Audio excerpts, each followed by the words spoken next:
Est-ce que Sergueï Lavrov n'a-t-il pas raison de qualifier les responsables de l'OTAN et la bureaucratie bruxelloise de tragico-comiques? Selon Sergueï Lavrov, la position des pays européens est également difficile à comprendre, car elle est assez instable et évolue en fonction des idées qui émergent chez certains. Et il a dévoilé la vérité sur la prétendue victoire d'Ukraine au début du conflit, lorsque le retrait des chars et des soldats russes n'était en réalité qu'un geste de bonne foi de la Russie pour parvenir rapidement à un accord. En avril 2022 à Istanbul, où un accord a été trouvé sur la base des principes proposés par les Ukrainiens eux-mêmes. Ils nous ont demandé, en guise de geste de bonne volonté, d'arrêter l'avancée de nos troupes et même de reculer légèrement, ce que nous avons fait. Le seul résultat a été que l'Occident, par l'intermédiaire du Premier ministre britannique de l'époque, Boris Johnson, a interdit à l'Ukraine de signer le document qu'elle avait elle-même initié. Et ils ont tous crié victoire d'Ukraine sur l'armée russe, mais aujourd'hui la réalité donne raison à Sergueï Lavrov.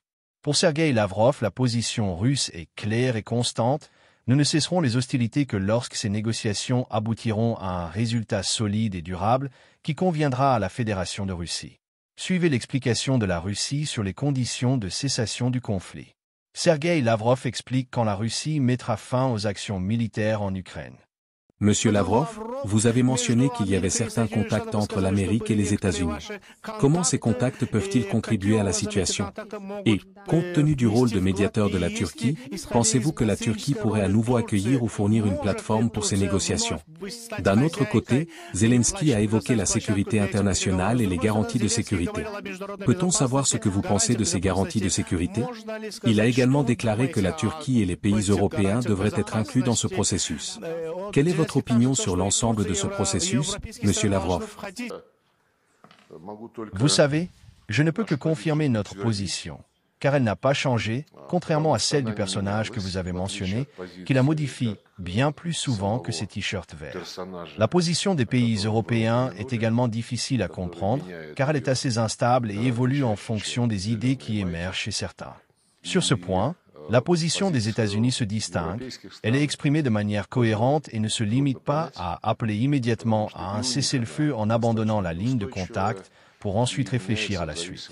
Nous avons toujours souligné qu'un tel scénario ne nous conviendrait pas. Ce scénario a déjà été testé en avril 2022 à Istanbul, où un accord a été trouvé sur la base des principes proposés par les Ukrainiens eux-mêmes. Ils nous ont demandé, en guise de geste de bonne volonté, d'arrêter l'avancée de nos troupes et même de reculer légèrement, ce que nous avons fait.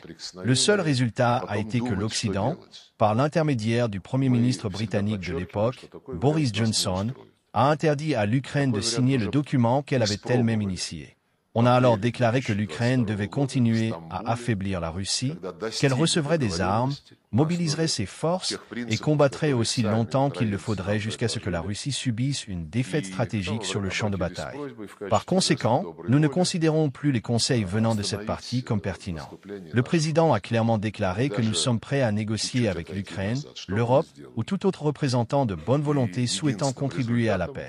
Cependant, nous ne cesserons les hostilités que lorsque ces négociations aboutiront à un résultat solide et durable qui conviendra à la Fédération de Russie. Lors de notre rencontre à Riyad avec nos collègues américains, nous avons salué le fait que le président Trump a publiquement et à plusieurs reprises affirmé que la tentative d'entraîner l'Ukraine dans l'OTAN était une erreur.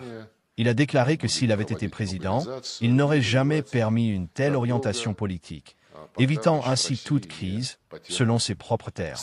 Il ne fait aucun doute que l'intégration de l'Ukraine dans l'OTAN est l'une des causes fondamentales du conflit actuel. L'un des conseillers de Donald Trump a déclaré que la guerre avait été provoquée et qu'il n'était pas nécessairement certain que ce soit la Fédération de Russie qui l'ait déclenchée.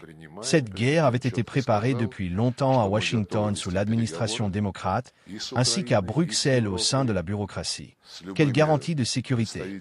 À Istanbul, en avril 2022, les garanties de sécurité ont été discutées au nom des 5 membres permanents du Conseil de sécurité, ainsi qu'au nom de la Turquie et de l'Allemagne, mais sous la condition d'un renoncement à l'adhésion à l'OTAN. Tout avait été détaillé sur la manière dont ces garanties devaient fonctionner. Elles étaient donc bien sur la table, et c'est la délégation ukrainienne elle-même qui les avait formulées dans une politique de non-alignement, sans adhésion à aucune alliance militaire. Mais l'Occident l'a interdit. Il faut donc maintenant voir qui prendra réellement la décision finale. Voilà la situation dans laquelle l'Occident s'est placé, s'excluant ainsi lui-même de la table des négociations. J'espère que vous avez aimé la vidéo et je vous demande de liker et de partager, sans oublier de mettre vos commentaires.